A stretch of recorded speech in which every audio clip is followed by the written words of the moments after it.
Welcome to Archo Chronicle. In a few moments, we'll unpack today's most consequential developments in U.S. and global politics with evidence-based analysis and clear sourcing. Subscribe for balanced policy insights. Today, we have Eva McKend, a correspondent covering national politics for CNN. How life changed in a rural town that lost its clinic after Trump's megabill. Churchville, Virginia. As the final hues of autumn linger in the Blue Ridge Mountains, the 200-person community of Churchville, Virginia, is grappling with the loss of its health clinic. Gone are the days of seniors walking down the road from their house to see the town doctor. Augusta Medical Group cited the health care provisions in President Donald Trump's signature legislation, the One Big Beautiful Bill Act, for closing the rural clinics in Churchville and 2 other locations. I've called around trying to find a replacement, a new doctor, and for just a well-being appointment, the soonest is the end of January, said Teresa Leach, 56, in an interview while sipping her coffee at the MTN Mystic shop is just a few feet from the shuttered clinic. Leach, who has asthma, said she voted for Trump last year. Democrats are hoping to make health care a defining issue nationally in next year's midterms. But the environment in Churchville illustrates the challenges the party faces, particularly in rural communities. Trump carried Augusta County, which includes Churchville, by nearly 50 points in 2024. Jenna Chrysler, a physician, ran to represent the area in the Virginia House of Delegates and lost this month to the Republican incumbent by more than 40 points, even in a Democratic statewide sweep. How the Trump megabill affected rural health care. Rural health providers that rely on Medicaid funding were already under strain before the bill cut federal health spending by hundreds of billions of dollars over the next decade, primarily by instituting work requirements and more eligibility checks. Lindley Thorne, political director of Rural Ground Game, a group focused on driving up Democratic participation in rural areas, says Democrats will continue highlighting the significance of accessible health care through town hall-style events and canvassing, trying to win back credibility and trust in rural America. I think people have an interest in having real conversations about what's going on with their lives, and there's really nothing that can replace that person-to-person, at-your-doorstep conversation, Thorne said. Chrysler knew she faced long odds when she took on incumbent Delegate Chris Runyon in the state's 35th district. She suggests her race was less about the outcome and more about the need for Democrats to show up everywhere instead of simply surrendering communities where they're outnumbered. I think they are very concerned, and they're going to be even more when it starts hitting them personally, said Chrysler of the clinic closures. A spokesperson for Runyon said he was not available for comment. CNN has reached out to U.S. Representative Ben Cline, a Republican who represents the area in Washington and voted for the Trump policy bill. His office did not respond. Pediatrician Mark Downey defeated incumbent Republican Chad Green in the state's 69th district, which includes Newport News, York, James City, and Gloucester counties. In an interview with CNN, he said it's important Democrats continue to run on health care, even if the message does not immediately resonate with voters. It may not happen overnight. People's minds don't change right away. But when they start seeing loss of access, loss of services, eventually there's going to be a situation where it's not going to be as convenient for them, or more of a hardship for them, said Downey, who had made 2 previous unsuccessful tries for the state legislature. Some people are speaking out. Irene Holmes, 59, moved to Churchville 3 years ago. When her son died, she and her husband wanted a change of scenery from New York. Beset with a host of medical challenges from liver issues to high blood pressure, she relied on and valued the town clinic. I'm a mixed bag of tricks, a lot of medical issues, she said. On politics, she tends to keep her mouth shut to avoid getting into it with her neighbors. But when asked if Trump was to blame for the clinic closure, Holmes said, "Absolutely. What he's done is destroying rural areas," said Holmes. Dale White, a Churchville resident and church administrator, says the concerns about the clinic are overblown. These are old-time rural farming folks, and they've been going to get medical care in Stanton and Fishersville, Waynesboro, and Charlottesville since they can remember, said White. Back at the MTN Mystic Coffee House, shop owner Dane Boos suggests now is the time for rural communities to get creative.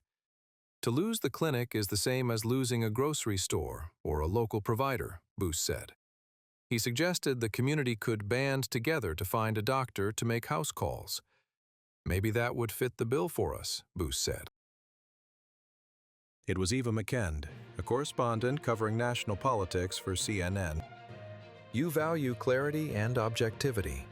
Please subscribe and enable notifications. Share topics you'd like us to cover in the comments, and join the discussion respectfully. Thank you for watching Archo Chronicle, neutral, evidence-based analysis of U.S. and world politics. See you in the next episode.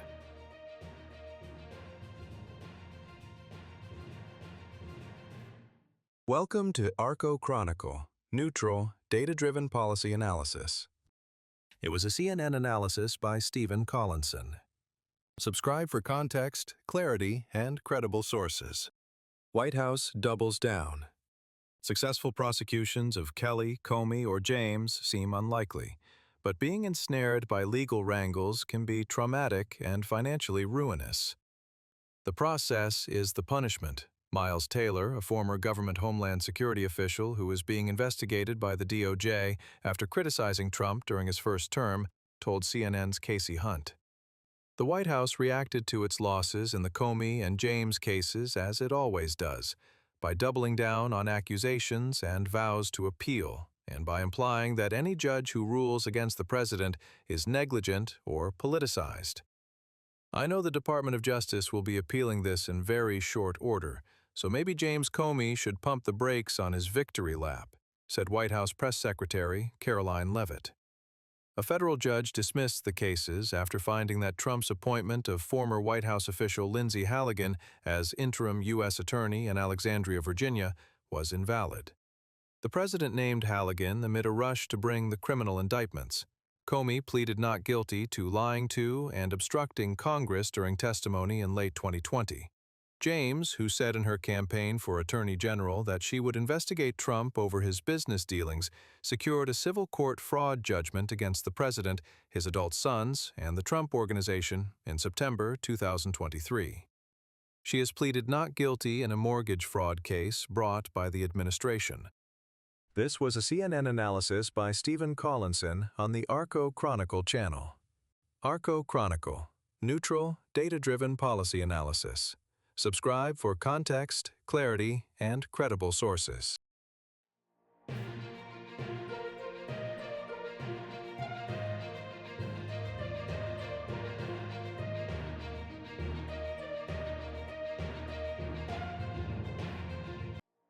Welcome to Archo Chronicle. In a few moments, we'll unpack today's most consequential developments in U.S. and global politics with evidence-based analysis and clear sourcing. Subscribe for balanced policy insights. Today we have David W. Chen, who talked to voters and Republican and Democratic activists in Hogansville, LaGrange, and Valdosta, Georgia, to unpack the recent elections for the Georgia Public Service Commission. The new price of eggs. The political shocks of data centers and electric bills. Democrats zeroed in on utilities and affordability to win Republican support in upset elections in Georgia and Virginia. Can the same playbook work in 2026? As loyal Republicans, Reese Payton said that he and his family of cattle ranchers in Hogansville, Georgia, had one thing on their minds when they cast their ballots in November for the state's utility board: to make a statement. They were already irked by their escalating electric bills, not to mention an extra $50 a month levied by their local utility to cover a new nuclear power plant more than 200 miles away. But after they heard a data center might be built next to their Logos Ranch, about 60 miles southwest of Atlanta, they had had enough of Republicans who seemed far too receptive to the interests of the booming artificial intelligence industry. "That's the first time I ever voted Democrat," Mr. Payton, 58, said. Message sent. In some of Georgia's reddest and most rural counties, Republicans crossed party lines this month and helped propel two Democrats, Peter Hubbard and Alicia Johnson, to landslide upsets, ousting the incumbent candidates on the Georgia Public Service Commission. No Democrat has served on the five-person commission, which regulates utilities and helps set climate and energy policy, since 2007. Across the country, Democrats have seized on rising anxiety over electricity costs and data centers in what could be a template for the 2026 midterm elections. In Virginia, Governor-elect Abigail Spanberger pledged during her campaign to lower energy bills and make data centers pay more. In the House of Delegates, one Democratic challenger unseated a Republican incumbent by focusing on curbing the proliferation of data centers in Loudoun County and the exurbs of the nation's capital. In New Jersey, Governor-elect Mickey Sherrill promised to declare a state of emergency on utility costs and freeze rates. And in Memphis, State Representative Justin J. Pearson, who is challenging Representative Steve Cohen in a high-profile Democratic primary next year, has vowed to fight a supercomputer by Elon Musk's artificial intelligence company xAI that would be located in a predominantly black neighborhood. Strong opposition by citizens forced the Tucson City Council in August to pull the plug on an Amazon data center slated for that Arizona city, and then in September forced Google to call off one in Indianapolis. Electricity is the new price of eggs, said Charles Hua, Executive Director of Powerlines, a nonpartisan organization which aims to modernize utility regulations and reduce power bills. This is a defining moment for politicians of all stripes. What's your answer to lowering utility bills? Because I think consumers and voters are looking for leadership on this. After meeting recently with Virginia legislators, Mr. Hua said he was struck by how the nexus of data centers and utility bills actually came up very consistently. In 2022, a spike in natural gas prices following the Russian invasion of Ukraine fueled a rise in energy costs around the U.S. Utilities have also undertaken costly projects to modernize the power grid and improve the infrastructure to guard against extreme weather and absorb an anticipated surge in demand from data centers. As the price of electricity has risen, more American customers have fallen behind on their utility bills or have had their power cut off. Georgia ranks 35th in energy affordability, in part because of cost overruns and delays associated with its new Plant Vogtle nuclear generators in Waynesboro, according to the American Legislative Exchange Council, an influential conservative policy group. So it wasn't a surprise when Attorney General Chris Carr and Secretary of State Brad Raffensperger, candidates in the Republican primary to succeed term-limited Governor Brian Kemp, called November's results a referendum on affordability. "You're a fool if you don't recognize that," Mr. Carr said. Some Georgia Republicans have cautioned against reading too much into the 25 percentage point losses suffered by the utility board incumbents, Tim Echols and Fitz Johnson. This year's elections stemmed from a 2020 federal lawsuit, which contended that the statewide elections for commission seats, which represent geographic districts, were unfair to black voters. An appeals court eventually ruled against the plaintiffs, but the legal battle delayed the elections, setting the stage for November's two races, the only statewide ones this year. Two more utility seats will be contested in 2026. Democratic turnout was also boosted, Republicans said, by municipal elections in strongholds like Atlanta. "I think it's a complete anomaly," State Senator Greg Dolezal said at a Republican event in Valdosta to tout his candidacy for lieutenant governor next year. Noting the comfortable margins racked up by President Trump in 2024 and Mr. Kemp in 2022, he added, "There's no planet on which a 65-35 split is representative." One plaintiff in the lawsuit was Briante McCorkle, Executive Director of Georgia Conservation Voters.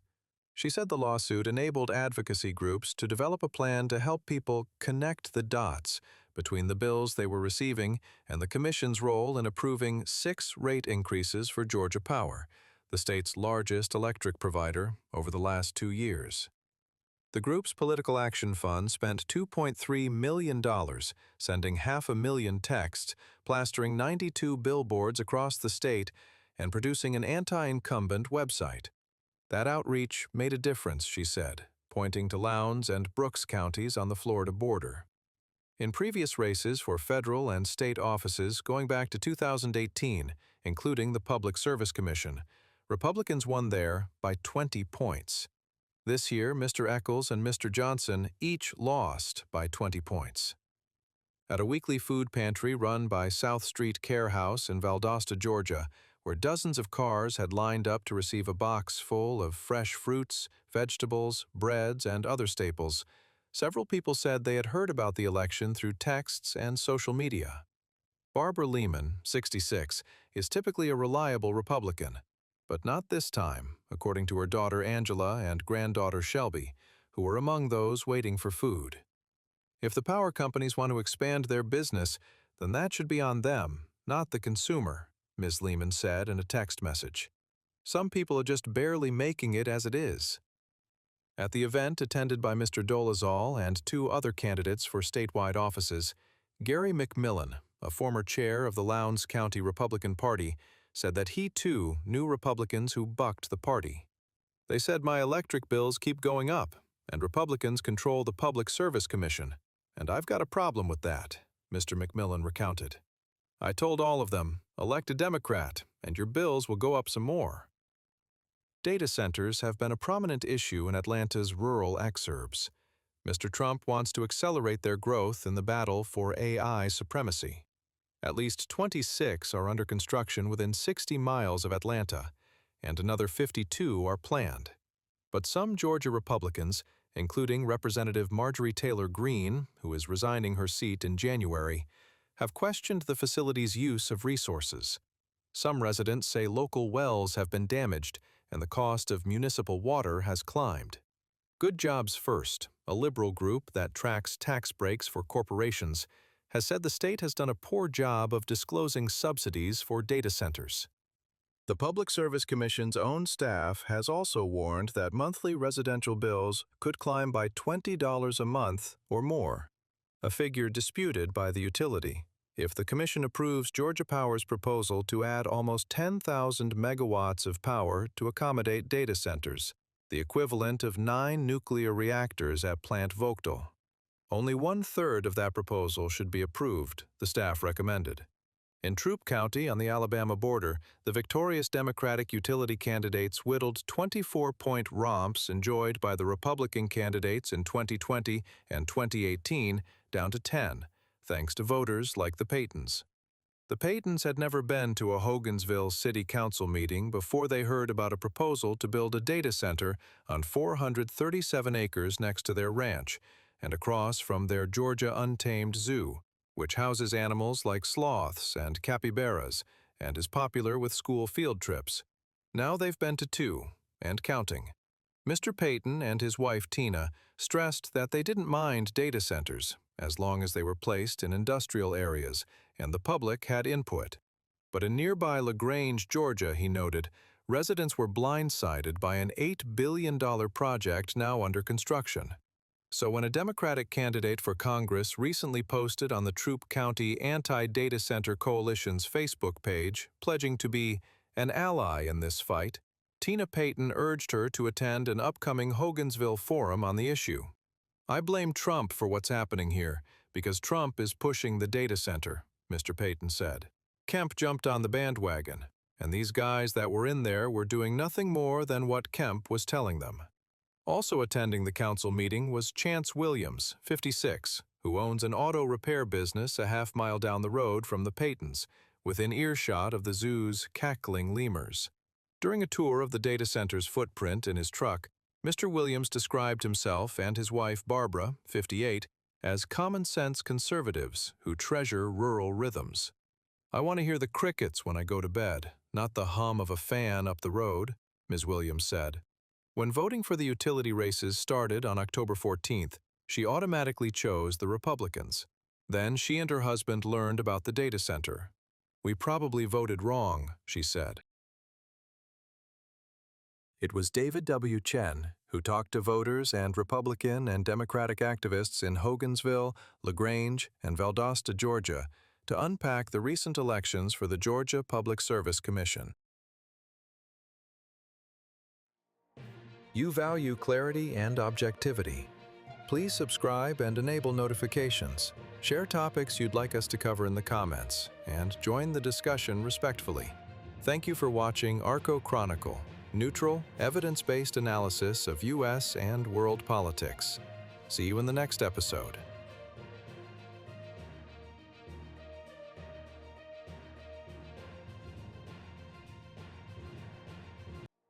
Welcome to Archo Chronicle. In a few moments, we'll unpack today's most consequential developments in U.S. and global politics with evidence-based analysis and clear sourcing. Subscribe for balanced policy insights. Today we have Michael Gold, congressional correspondent for The New York Times from Washington. Lawmakers suggest follow-up boat strike could be a war crime. Top Republicans have joined Democrats in demanding answers about the escalating military campaign the Trump administration says is aimed at targeting drug traffickers. A top Republican and Democrats in Congress suggested on Sunday that American military officials might have committed a war crime in President Trump's offensive against boats in the Caribbean, after a news report said that during one such attack, a follow-up strike was ordered to kill survivors. The remarks came in response to a Washington Post report on Friday that said that Defense Secretary Pete Hegseth had given a verbal order to kill everyone aboard boats suspected of smuggling drugs, and that this led a military commander to carry out a second strike to kill those who had initially survived an attack in early September. Obviously, if that occurred, that would be very serious, and I agree that that would be an illegal act. Representative Mike Turner, Republican of Ohio and a former chairman of the Intelligence Committee, said on Face the Nation on CBS. Senator Tim Kaine, Democrat of Virginia, said on CBS that if the report was accurate, the attack rises to the level of a war crime. And on CNN, when asked if he believed a second strike to kill survivors constituted a war crime, Senator Mark Kelly, Democrat of Arizona, answered, "It seems to." The lawmakers' comments came after top Republicans and Democrats on the two congressional committees overseeing the Pentagon vowed over the weekend to increase their scrutiny of U.S. boat strikes in the Caribbean after the report. Mr. Turner said the article had only sharpened lawmakers' already grave questions about the operation. There are very serious concerns in Congress about the attacks on the so-called drug boats down in the Caribbean and the Pacific, and the legal justification that's been provided, he said. But this is completely outside of anything that's been discussed with Congress, and there is an ongoing investigation. The investigations by both the House and Senate Armed Services Committees are the sharpest scrutiny to date by Congress of Mr. Trump's escalating military offensive, undertaken without congressional approval or consultation, which he says is aimed at taking out drug traffickers. They constitute a notable step by Republican lawmakers who have spent much of the year deferring to Mr. Trump and refraining from exercising oversight of his actions. Senators Roger Wicker of Mississippi, the Republican chairman of the Armed Services Committee, and Jack Reed of Rhode Island, the committee's top Democrat, said on Friday night that they had directed inquiries to the Defense Department. "We will be conducting vigorous oversight to determine the facts related to these circumstances," they wrote. The House Armed Services Committee followed suit on Saturday. In a joint statement, Representatives Mike Rogers, Republican of Alabama and the panel's chairman, and Adam Smith of Washington, the senior Democrat, said that they were committed to providing rigorous oversight of the boat strikes, and that they were taking bipartisan action to gather a full accounting of the operation in question. The United States has built up a military presence in the Caribbean meant to put pressure on Venezuela. Trump administration officials have said that they are trying to deter drug smuggling, and that the boat strikes, which have killed more than 80 people since early September, are part of a purported formal armed conflict with drug cartels.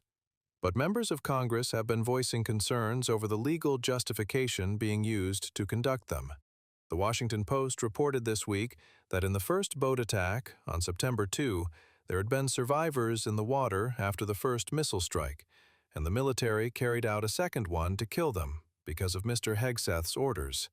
The Intercept also reported in September that the military had carried out a follow-up strike to kill the survivors of an initial strike. In a statement on Friday, Mr. Hegseth denounced the Post's report. He defended the military's actions and said officials had been clear in all the operations that the boat strikes were designed to be lethal kinetic strikes. In response, Senator Chuck Schumer, Democrat of New York and the minority leader, called for Mr. Hegseth to release the full, unedited tapes of the strikes so the American people can see for themselves. Democrats have repeatedly criticized the boat strikes as illegal, likening them to extrajudicial killings. Mr. Kelly was part of a group of 6 lawmakers who made a video this month that reminded troops they were obligated to refuse illegal orders, though it did not mention any specific order.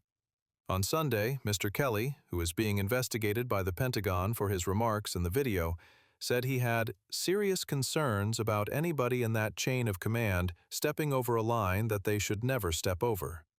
Mr. Turner's comments and the moves by Mr. Wicker and Mr. Rogers suggested that Republicans, too, were increasingly concerned about the scope and legality of the operations.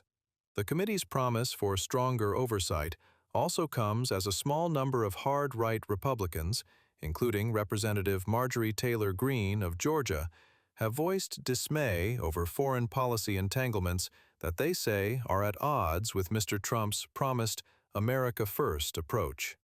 Still, many Republicans have expressed support for the military operations in Venezuela.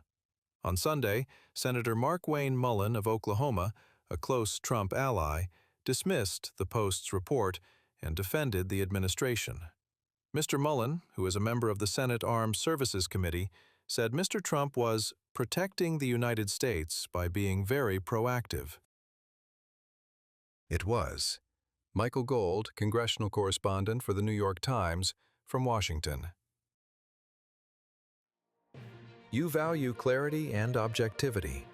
Please subscribe and enable notifications. Share topics you'd like us to cover in the comments, and join the discussion respectfully. Thank you for watching Archo Chronicle, neutral, evidence-based analysis of U.S. and world politics. See you in the next episode.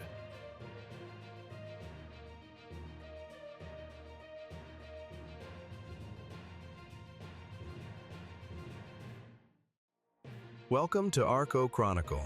In a few moments, we'll unpack today's most consequential developments in U.S. and global politics with evidence-based analysis and clear sourcing. Subscribe for balanced policy insights. Today we have Santul Nerkar is a Times reporter covering federal courts in Brooklyn. Annie Coriel is a Times reporter covering Mexico, Central America, and the Caribbean. And recent and archived work by Colin Moynihan for the New York Times. The ex-president whom Trump plans to pardon flooded America with cocaine. Juan Orlando Hernandez, whom Mr. Trump called a victim of persecution, helped orchestrate a decades-long trafficking conspiracy. It ravaged his Central American country. He once boasted that he would stuff the drugs up the gringos' noses. He accepted a $1 million bribe from El Chapo to allow cocaine shipments to pass through Honduras. A man was killed in prison to protect him. At the federal trial of Juan Orlando Hernandez in New York, testimony and evidence showed how the former president maintained Honduras as a bastion of the global drug trade. He orchestrated a vast trafficking conspiracy that prosecutors said raked in millions for cartels, while keeping Honduras one of Central America's poorest, most violent, and most corrupt countries. Last year, Mr. Hernandez was convicted on drug trafficking and weapons charges and sentenced to 45 years in prison. It was one of the most sweeping drug trafficking cases to come before a U.S. court since the trial of the Panamanian strongman General Manuel Noriega 3 decades before. But on Friday, President Trump announced that he would pardon Mr. Hernandez, 57, who he said was a victim of political persecution, though Mr. Trump offered no evidence to support that claim. It would be a head-spinning resolution to a case that, for prosecutors, was a pinnacle. striking at the heart of a narco-state. The president's two-week trial in Manhattan, and those of his associates before it, offered a glimpse into a world of corruption and drug running spanning several countries. Bags of cash, a machine gun with Mr. Hernandez's name emblazoned on it, and bribes from the drug lord Joaquin Guzman, the Mexican kingpin known as El Chapo, featured heavily. Prosecutors said Mr. Hernandez was key to a scheme that lasted more than 20 years and brought more than 500 tons of cocaine into the United States. The people of Honduras and the United States bore the consequences, Merrick Garland, then the Attorney General, said in 2024, after Mr. Hernandez was sentenced. Honduras, a country of around 10 million people, has long been linked to the United States, first as the home of sprawling banana plantations owned by the United Fruit Company, then as the location of a key base used for U.S.-backed counterinsurgency efforts, and later as a military post for counter-narcotics. When drug trafficking routes began shifting toward Central America in the 2000s, Honduras came to play a role in transshipment, moving cocaine from South America toward Mexico and the U.S. border. Over that decade, trafficking rose, along with the murder rate, and drug planes arrived with regularity. The June 2009 coup that ousted Manuel Zelaya, the country's left-wing president, ushered in a golden age of drug corruption. Mr. Hernandez, unlike many Latin American politicians, rose from humble roots. One of more than a dozen siblings raised in a rural, coffee-growing region, he became a lawyer and entered Congress. As president, Mr. Hernandez told U.S. officials that he was doing his utmost to stamp out drug trafficking. But prosecutors said his political career had been fueled by drug money as early as 2009, when he was still a lawmaker and vying to lead the Honduran legislature. At the 2010 World Cup in South Africa, Mr. Hernandez was photographed smiling and giving a thumbs up alongside a known Honduran cartel chief. Mr. Hernandez ran for president on the ticket of the conservative National Party and was elected in 2013. Prosecutors said Mr. Hernandez relied on his connections to the world's most powerful cartels to fund his campaign, including a $1 million bribe from El Chapo. He used the weapons and power of the state for his own ends, according to prosecutors, jurors, and the Hondurans who came to despise him. The threat of being extradited to the United States made drug traffickers eager to bribe anyone who could protect them, prosecutors said, and they came to know they could rely on Mr. Hernandez. Mr. Hernandez directed the police and military to protect smugglers who paid him off, and he promised to shield them from extradition to the United States. Mr. Hernandez once reassured a Honduran cocaine trafficker that, by the time the gringos find out, we will have eliminated extradition, according to prosecutors. Mr. Hernandez even boasted, "We are going to stuff the drugs up the gringos' noses, and they're never even going to know it," according to a witness who testified at the 2021 trial of a drug trafficker. Investigators said that Mr. Hernandez went to pitiless lengths to cover his tracks. One accused co-conspirator was killed in a Honduran prison to protect the president, according to court documents. He used drug money to manipulate the vote in 2 elections, the documents said. In 2017, Mr. Hernandez again became president, after an election so laced with allegations of fraud that days of violence ensued, and about 24 people were killed as the military cracked down.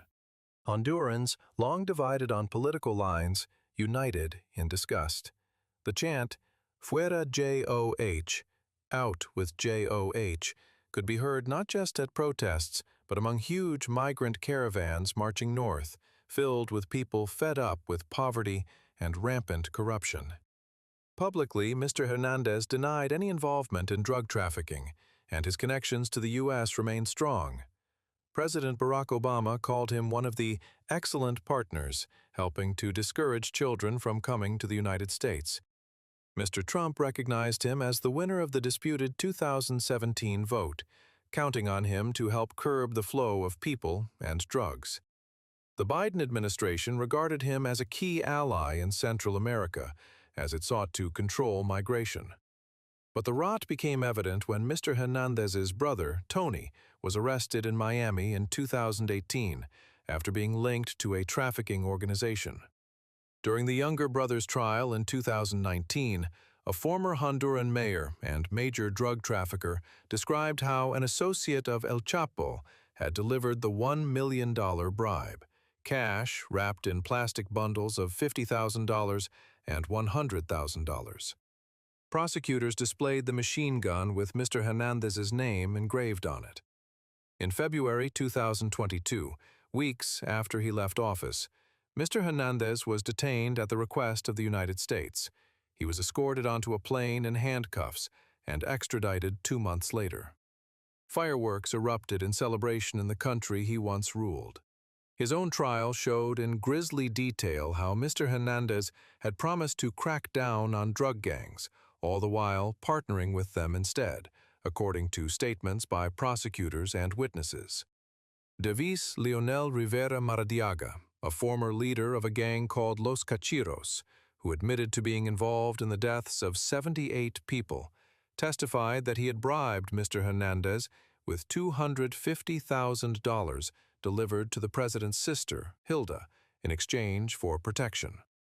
Another trafficker testified that he had personally delivered a payoff, saying, "I paid $250,000 as a bribe to Juan Orlando Hernandez." Mr. Hernandez was convicted of drug trafficking and weapons conspiracy in a room packed with Hondurans eager to see his downfall.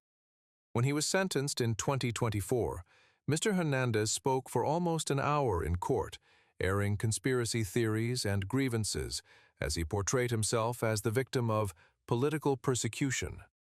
In a lengthy letter, Mr. Hernandez quoted Edmund Burke, Martin Luther King Jr., and the Bible. "The investigation and trial against me is full of mistakes, of injustices that have become a lynching through the U.S. judicial system," Mr. Hernandez wrote. "The prosecutors and agents did not do the due diligence in the investigation to know the whole truth." For many Hondurans, his conviction was a rare taste of justice. A woman in a crowd outside the courthouse, celebrating his punishment, had held a sign that read, "No clemency for narco-politics." But on Saturday, Mr. Trump said in a statement to the New York Times that many friends had asked him to pardon Mr. Hernandez. They gave him 45 years because he was the president of the country. You could do this to any president. It was. Santul Nerkar is a Times reporter covering federal courts in Brooklyn. Annie Coriel is a Times reporter covering Mexico, Central America, and the Caribbean, and recent and archived work by Colin Moynihan for the New York Times. You value clarity and objectivity. Please subscribe and enable notifications. Share topics you'd like us to cover in the comments, and join the discussion respectfully. Thank you for watching Archo Chronicle, neutral, evidence-based analysis of U.S. and world politics. See you in the next episode.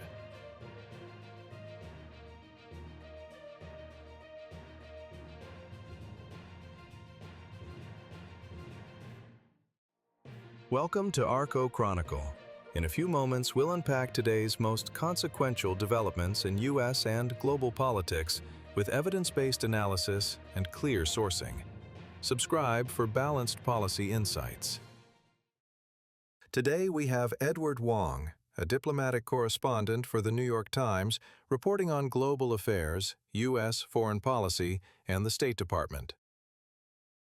Top Trump aides are set to meet with Ukrainian officials in Florida on Sunday.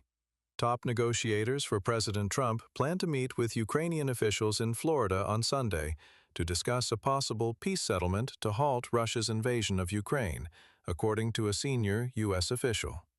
The American negotiators who plan to attend the talks are Secretary of State Marco Rubio, Steve Witkoff, a special envoy for the president, and Jared Kushner, the president's son-in-law and a businessman who does some international diplomacy for Mr. Trump.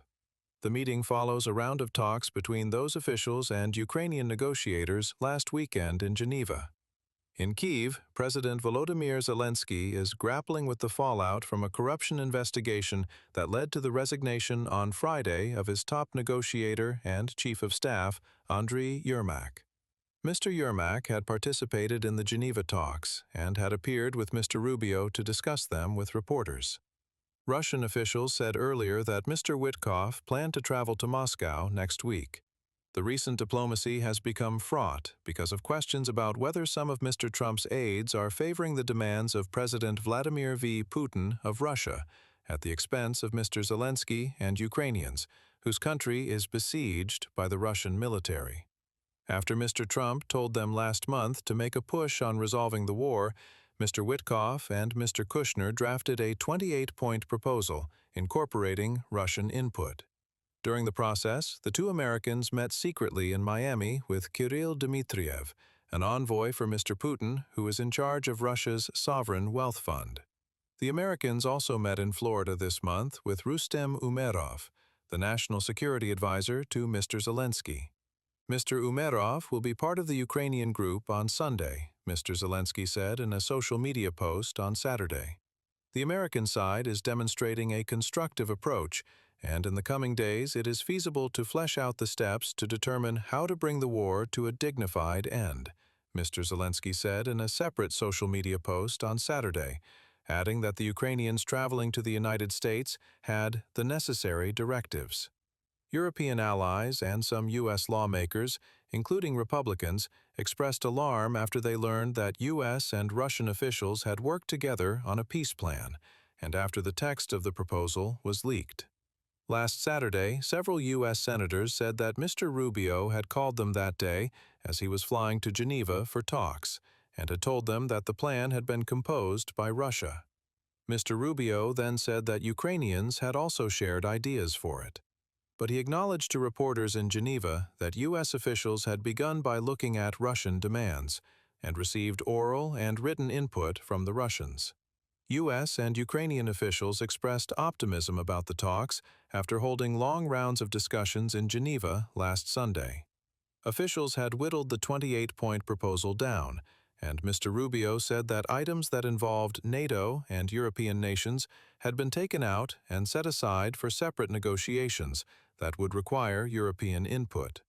Mr. Zelensky said he would speak to Mr. Trump directly about the sensitive issues, which presumably include territory. This week, leaked recordings and transcripts posted by Bloomberg News revealed separate, earlier conversations among Mr. Witkoff and Russian officials that raised questions about whether Mr. Witkoff was negotiating on behalf of the Russians, presenting their demands as American recommendations. Mr. Trump told reporters he had not listened to the recording, but said he was not concerned. Mr. Trump and Vice President J.D. Vance had approved of the original 28-point proposal, and a friend of Mr. Vance, Daniel P. Driscoll, the Army Secretary, has also been involved in the diplomacy this month. Some advocates of a pullback of U.S. military involvement from Ukraine say that it will be difficult, perhaps impossible, to reach a settlement that Ukrainians and their supporters consider fair, but that it is important to try to bring an end to the war. Despite European concerns over the peace talks, Mr. Rubio plans to take the highly unusual step of skipping a meeting of foreign ministers of NATO member nations in Brussels next week. It was Edward Wong, a diplomatic correspondent for the New York Times, reporting on global affairs, U.S. foreign policy, and the State Department. You value clarity and objectivity. Please subscribe and enable notifications. Share topics you'd like us to cover in the comments, and join the discussion respectfully. Thank you for watching Archo Chronicle, neutral, evidence-based analysis of U.S. and world politics. See you in the next episode.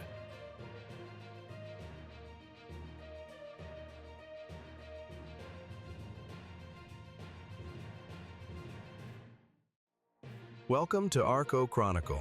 In a few moments, we'll unpack today's most consequential developments in U.S. and global politics with evidence-based analysis and clear sourcing. Subscribe for balanced policy insights. Today, we have recent and archived work by Cassandra Vinograd for the New York Times, reporting from Kyiv. Ukraine's top negotiator resigns, but peace talks carry on. Ukrainian officials were in Florida on Sunday for meetings with senior members of the Trump administration, which has been pressing Kyiv to agree to a proposal to end the war with Russia. Missing from the Ukrainian group was Andriy Yermak, President Volodymyr Zelensky's right-hand man and chief of staff, who resigned on Friday amid a corruption investigation. Mr. Yermak had served as lead negotiator in recent talks with American officials. Ukrainian officials have insisted that the dynamics of the discussions due to take place on Sunday would not fundamentally change, even though Mr. Yermak had played a central role. The American negotiators planning to attend the talks include Secretary of State Marco Rubio, Steve Witkoff, a special envoy for President Trump, and Jared Kushner, the president's son-in-law and a businessman who does some international diplomacy for Mr. Trump. In Mr. Yermak's absence, Mr. Zelensky has emphasized that the work of his office for the negotiations is continuing apace. He said that he had sent a Ukrainian delegation led by Rustem Umerov, the head of the National Security and Defense Council, to the United States for talks to hammer out the details that came out of earlier negotiations in Geneva. The American side is demonstrating a constructive approach, and in the coming days, it is feasible to flesh out the steps to determine how to bring the war to a dignified end, Mr. Zelensky said on Saturday in his nightly address.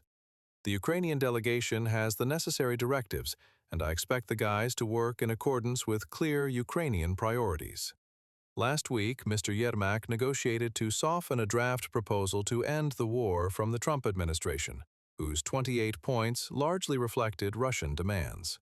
These included withdrawing from territory in eastern Ukraine, foregoing NATO membership, and ruling out a post-war Western peacekeeping force for Ukraine. The proposal included a promise of security guarantees to prevent another Russian invasion that would be enforced in part by the United States, but without detailing the level of commitment to Ukraine's defense. With Ukraine facing pressure on the battlefield and from the White House, the continued involvement of Mr. Yermak, whose home was raided by investigators on Friday, was seen by some Ukrainians as a potential distraction in negotiations. His departure helped ease worries in Ukraine that Russia or the United States might use the $100 million embezzlement scandal as leverage to push Kyiv to make painful concessions in talks. It was recent and archived work by Cassandra Vinograd for the New York Times, reported from Kyiv. You value clarity and objectivity. Please subscribe and enable notifications. Share topics you'd like us to cover in the comments, and join the discussion respectfully.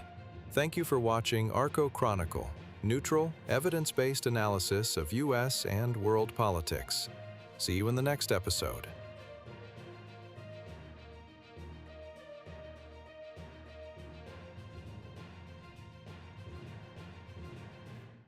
Welcome to Archo Chronicle, neutral, data-driven policy analysis. Today, a CNN analysis by Stephen Collinson. Pentagon move against war hero Kelly shows Trump's quest for vengeance is endless. Subscribe for context, clarity, and credible sources. President Donald Trump's political retribution campaign just took 2 embarrassing steps back and 1 giant leap forward. The collapse of criminal cases against former FBI Chief James Comey and New York Attorney General Letitia James raised questions about the Justice Department's competence after a judge ruled Trump's hand-picked prosecutor was illegally appointed amid rushed prosecutions under political pressure. But the administration didn't miss a beat after its twin defeat on Monday. The Pentagon swiftly announced a probe into and potential court-martial of war hero, NASA astronaut, and Democratic Senator Mark Kelly over a video in which he and colleagues pointed out that members of the military don't have to obey illegal orders.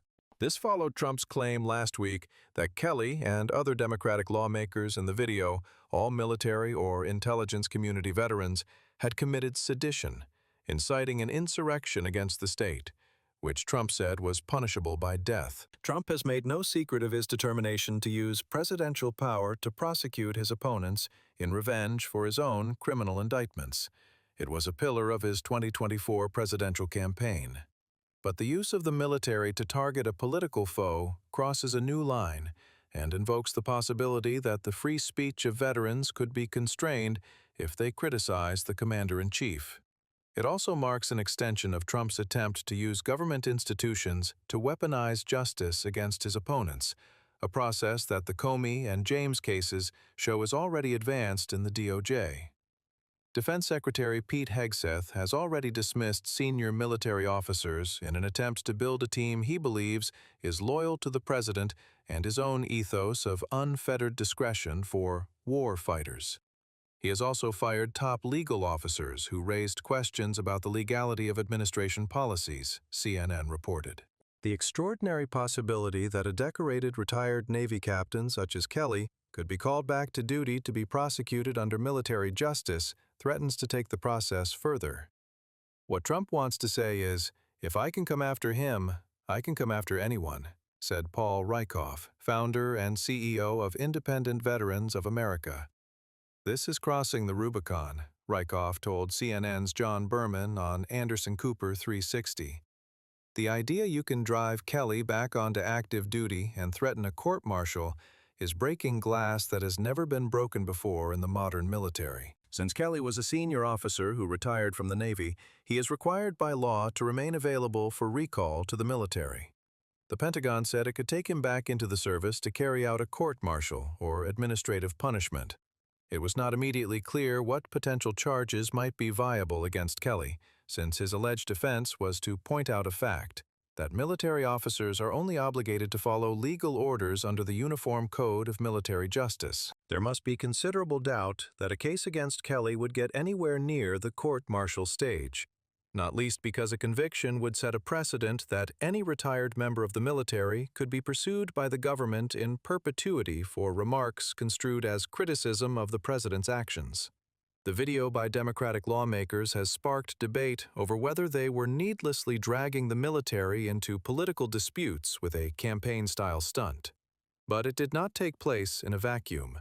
Trump has ordered reservists and U.S. Marines into U.S. cities in deployments that some judges have blocked. And many experts believe that the administration's strikes on the speedboats of alleged drug traffickers in the Caribbean and Pacific thwart due process and could infringe U.S. and international law and the Constitution. It was a CNN analysis by Stephen Collinson. Archo Chronicle, neutral, data-driven policy analysis. Subscribe for context, clarity, and credible sources.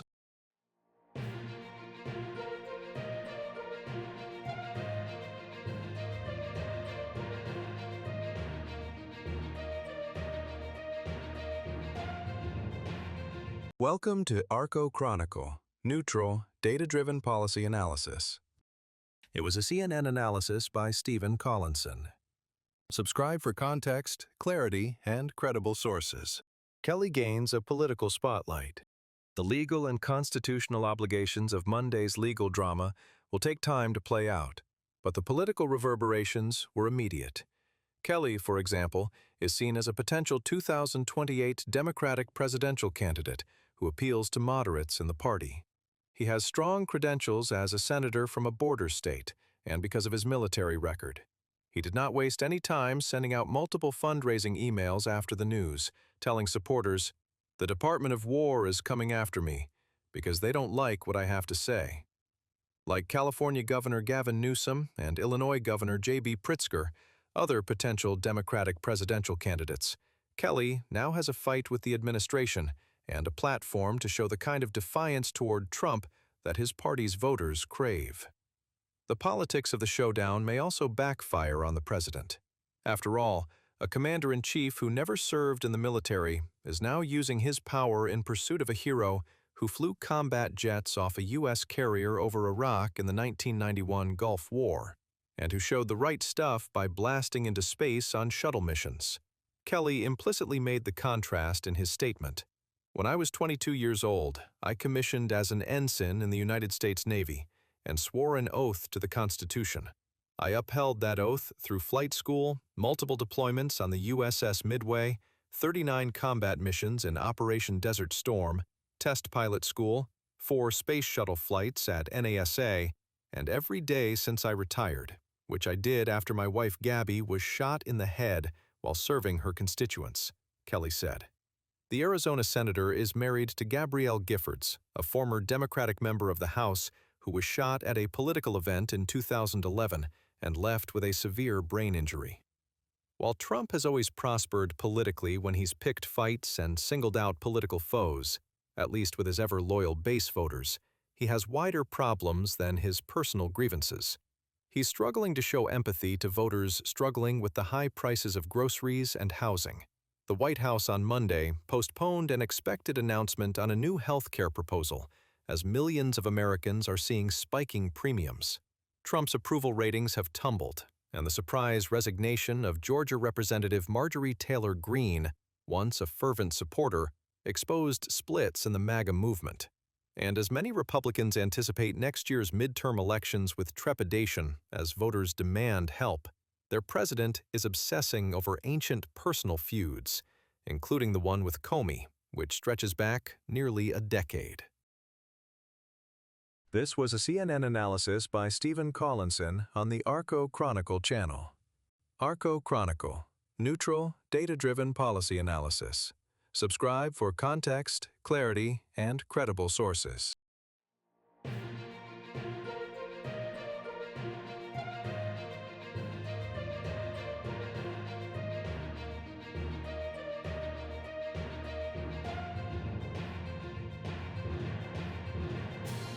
Welcome to Archo Chronicle, neutral, data-driven policy analysis. It was a CNN analysis by Stephen Collinson. Subscribe for context, clarity, and credible sources. Trump is pursuing his revenge, but will it hurt him politically? Trump's political strategy is clear. With his prosecutions against Comey, James, and now investigation into Kelly, he's using the power of the executive branch to target political opponents. These are acts of a president who takes his political beefs deeply personally and believes, erroneously, that his role comes with unlimited executive power. Some Republicans insist his targets are fair game. They argue that some or all of Trump's criminal indictments, including for election interference, a felony conviction, and civil legal problems, were examples of Democratic lawfare, and that he's justified in responding. It's fair to debate whether some of the prosecutions were politically motivated and the strength of illegal theories behind them. But Trump was convicted by a jury of his peers in the New York hush money case, and there was substantial evidence he tried to overthrow the result of the 2020 election. Trump denied wrongdoing in all cases against him, and the president's social media posts reveal the political axe he's grinding. The Comey and James indictments quickly followed a social media post, which may have been intended to be private, to Attorney General Pam Bondi demanding prosecutions. And news of the Kelly investigation followed days after Trump's social media outburst against the Democratic lawmakers who made the video. Hegseth issued a statement Monday that appeared to be designed to catch the president's eye with its amped-up language. The video made by the seditious six was despicable, reckless, and false. Encouraging our warriors to ignore the orders of their commanders undermines every aspect of good order and discipline.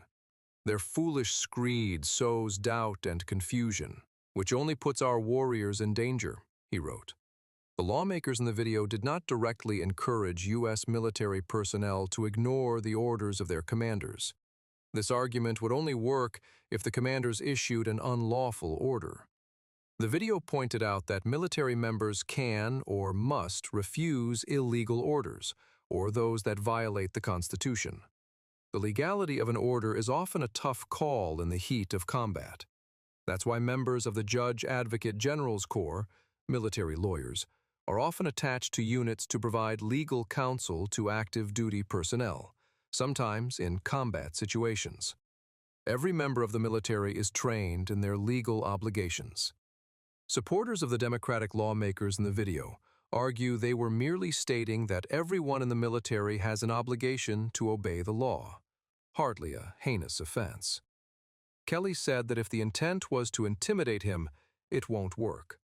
He added in a statement on X, "I've given too much to this country to be silenced by bullies who care more about their own power than protecting the Constitution." This was a CNN analysis by Stephen Collinson on the Archo Chronicle channel. Archo Chronicle, neutral, data-driven policy analysis. Subscribe for context, clarity, and credible sources.